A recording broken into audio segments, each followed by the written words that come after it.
Gentlemen, forgive me for disturbing you again, but I have a little problem.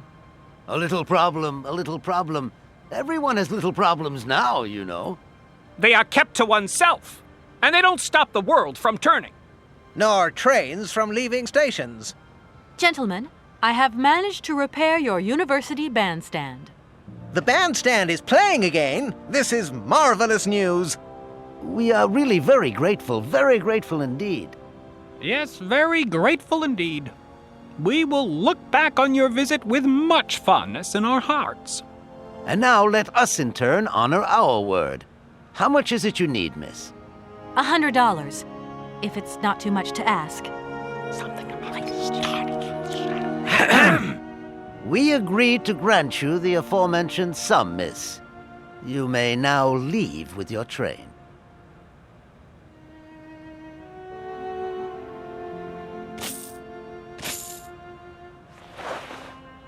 And while we're on the subject, when will you be leaving?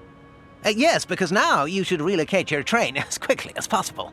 Here we are, busy chatting, and look at the clock. It's tea time. Already? My word, doesn't time fly by? Thank you for a charming visit, miss. And thank you, gentlemen.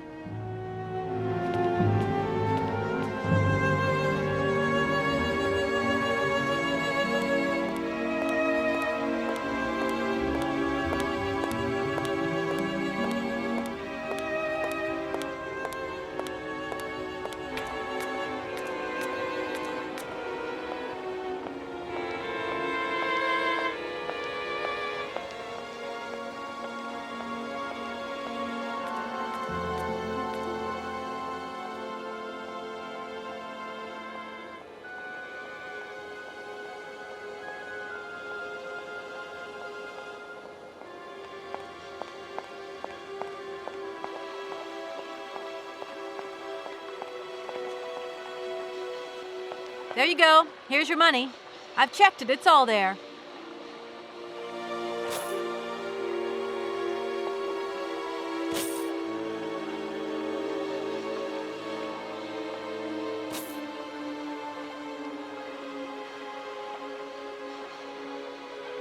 Ah, thank you.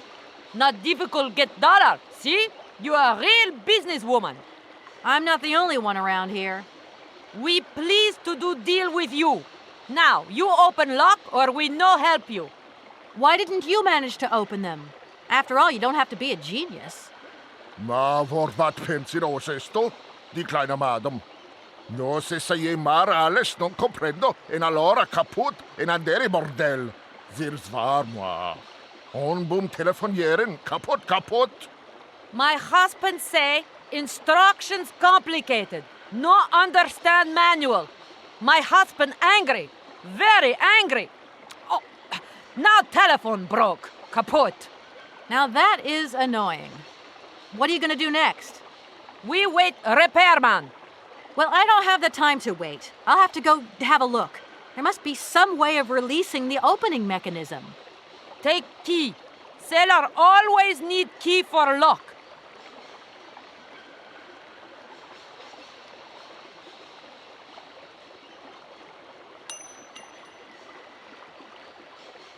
Okay, thanks.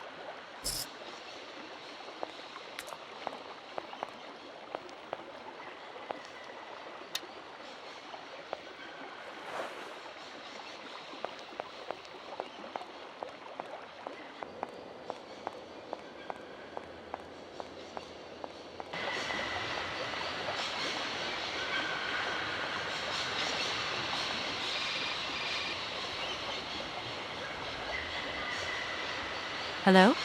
Kay, how's my little baby girl?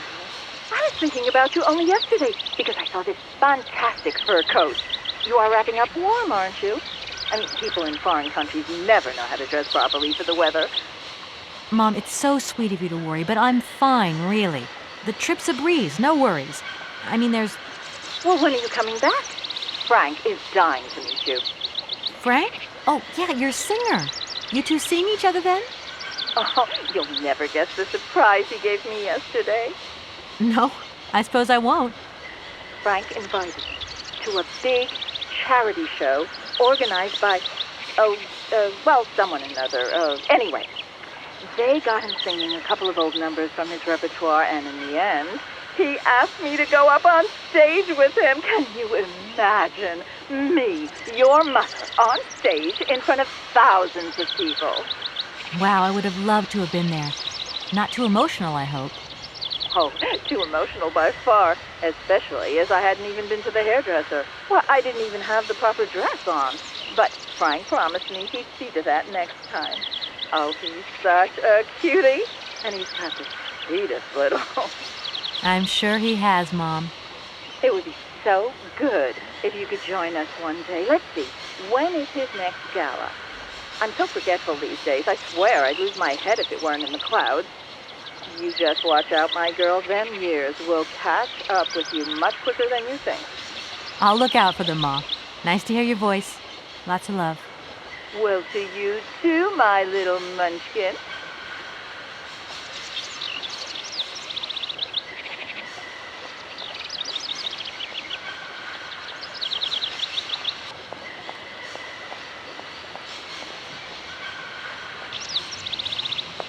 That looks broken.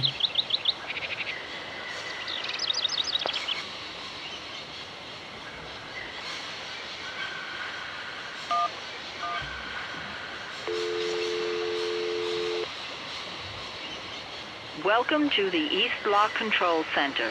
To start, press the number sign. If you are using the Haltenberg lock, press 1. If you are using the Morloff lock, press 2. If you are using the Koningpass lock, press 3. If you are using the Barrackstadt lock, press 4. To return to the last command, press the number sign.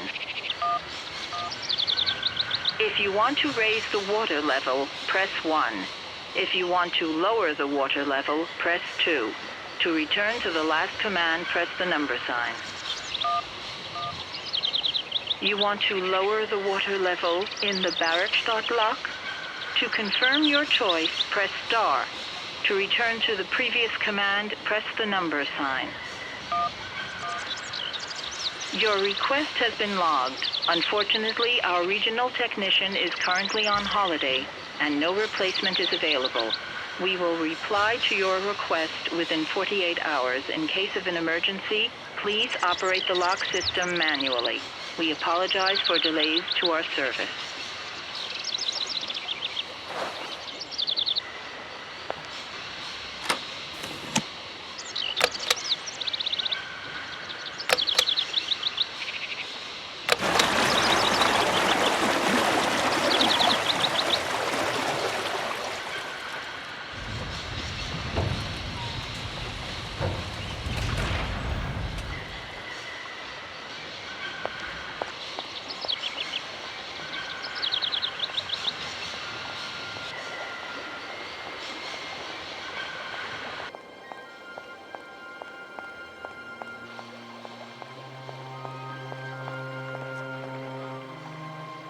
Hey there!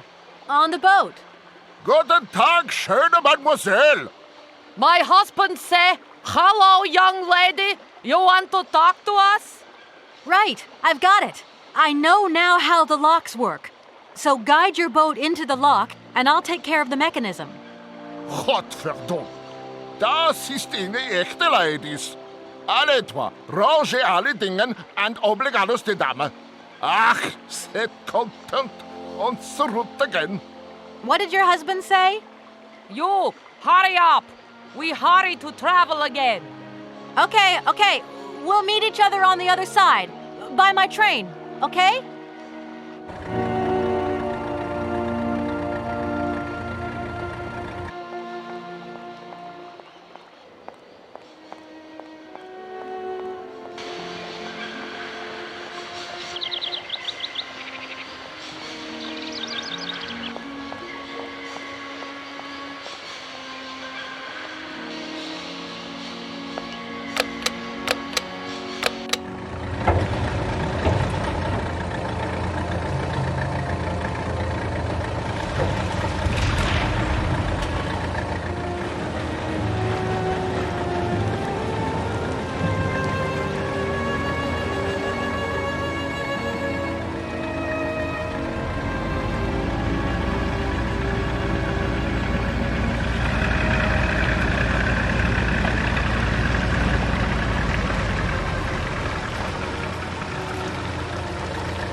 Hey there!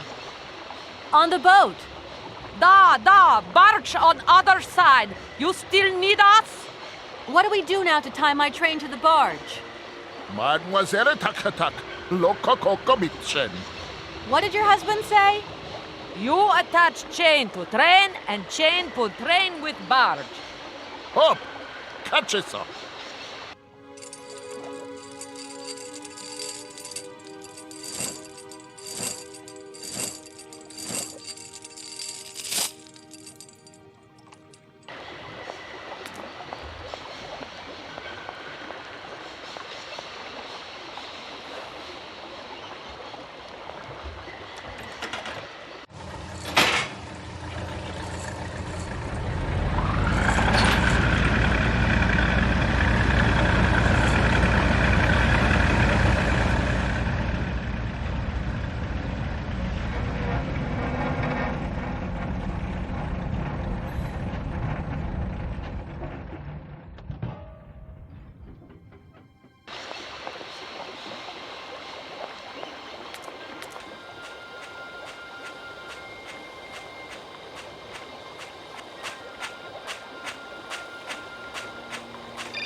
Hello, Kate Walker here. Miss Walker, this is Professor Ponce. I'm about to start my lecture on the Yukols at any moment. Please make haste to come. Okay, I'll give it my best. Excellent. We'll be in the main lecture hall. See you soon.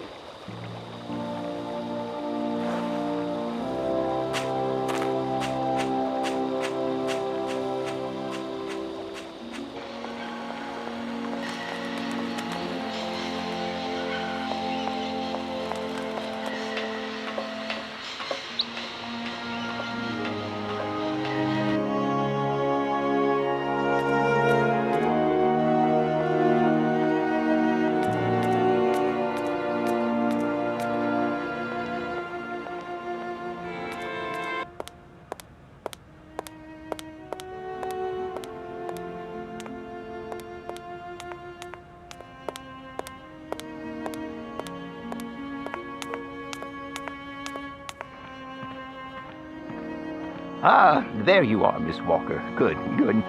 Take a seat quickly. I'm impatient to start my lesson.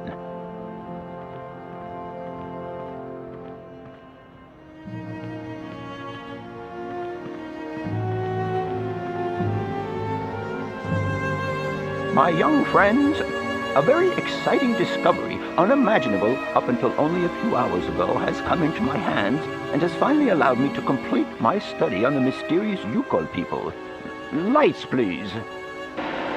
The Yukols are a people from the far north about whom very little is known. They live far away, very far away, on the frozen borders of Syberia. This distance and the climatic conditions of the region, which are unfavorable to human existence, have limited the size of the Yukol population and kept it out of reach of the scientific world. The handful of slides that follow are actually the only documentation we have in our possession. It was a Russian explorer who made these drawings and took these photographs 100 or so years ago. Today, we owe what we know about the Yukol people and their culture to him. We know that the origins of the Yukols date back to the last ice age. Curiously, evidence of their presence has been found in Western Europe, and more precisely in the prehistoric caves at the heart of the Alps. This people, it seems, undertook a long migration over centuries towards the far north of the globe. The reasons for this migration are due to the importance of the mammoth in their craft, trade, and culture. They used them for transportation and as beasts of burden. The mammoth brought them meat, skins, fat, and ivory. Man and animal lived in symbiosis. There's no doubt about it. Mammoths started to drift away from the region due to changing climatic conditions, and the Yukols followed them to the north, the edges of Siberia. Prehistoric cave drawings, identified as Yukol in origin, first led me to the extraordinary hypothesis that the Yukols had managed to domesticate the mammoth. They are, to the best of our knowledge, the only prehistoric people to represent a man riding a mammoth. Today, because of this genuine mammoth skin effigy, identified by myself as an authentic Neolithic object, I can confirm this hypothesis. Yukol forebears managed to tame mammoths.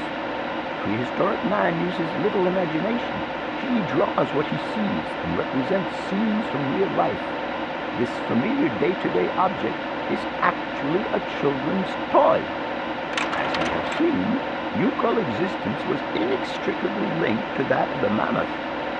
They used its skin for clothing and to make the roofs and walls of their houses.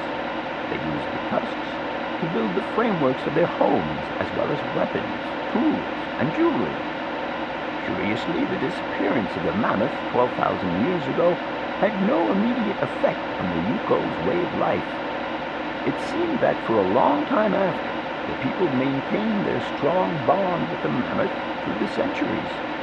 As incredible as it may seem, the Yukol people have continued right up until the start of this century to feed themselves on mammoth meat and to use the skin for clothing and shelter. Their ivory craftwork industry is still flourishing. It would appear that to preserve ancestral customs, the Yukols learned how to exploit through the centuries the large number of frozen mammoth carcasses that were perfectly preserved in the ice of the Siberian tundra. They have been able to live mainly off this enormous freezer stock for almost 30 centuries. As plausible as this explanation may seem, it seems it is not enough for the scientific community who, I will confess, is greatly perplexed by the question. In the absence of acceptable scientific evidence, we have to make do with Yukol shaman artifacts. The research department that I have the honor to represent today lends no credence to the myths and legends that these tribal charlatans peddle. We have to take their stories at face value, mere tales to while away the long Siberian winter. The legend of the Siberian ice ark is a very good example. You are invited to find out for yourselves from the pamphlet that I had passed around to you. This legend would have us believe that today, somewhere on a lost island to the north of Siberia, there are living mammoths still in existence, a sort of hangover from the Ice Age. This small herd has been miraculously preserved for more than 120 centuries by the Yukol's tender care. The island on which the pachyderms are said to live is called Syberia. My friends, I advise you to resist the temptation you may have to believe in this pish and tish. The island of Siberia is not charted on any map, and the idea that mammoths have survived to the 21st century is an idle scientist's pipe dream. The Yukols were sadly among the first victims of the colonization of continental Siberia led by the Russians in the 20th century. The Kolkhoz and Sovkhoz systems, as well as the exploitation, disdain, and humiliation people had to suffer, marked a definitive break in the Yukol's traditional lifestyle. And since the collapse of the communist regime, the Yukol population finds itself confronted with the same political and social upheavals that other Siberian communities are experiencing. There are two consequences to arise from this. Some Yukols have lost their tribal identity and have integrated into the Russian population. Others, however, have sought long and hard to re-establish links with their ancestral culture that was lost under the Soviet regime. Now, at the start of the 21st century, the last true surviving Yukols have gone to live on the vast territories of their ancestors. Nobody knows today where they live or how they survived. Their very existence would be a matter for speculation if they did not turn up periodically at the tundra's most isolated fur trading posts to exchange mammoth tusks for essential items. There ends my lecture for today. Thank you for being among us today, Miss Walker. Please make your way to the laboratory where you will find your mammoth doll. There are also photocopies of my lectures should you so require them.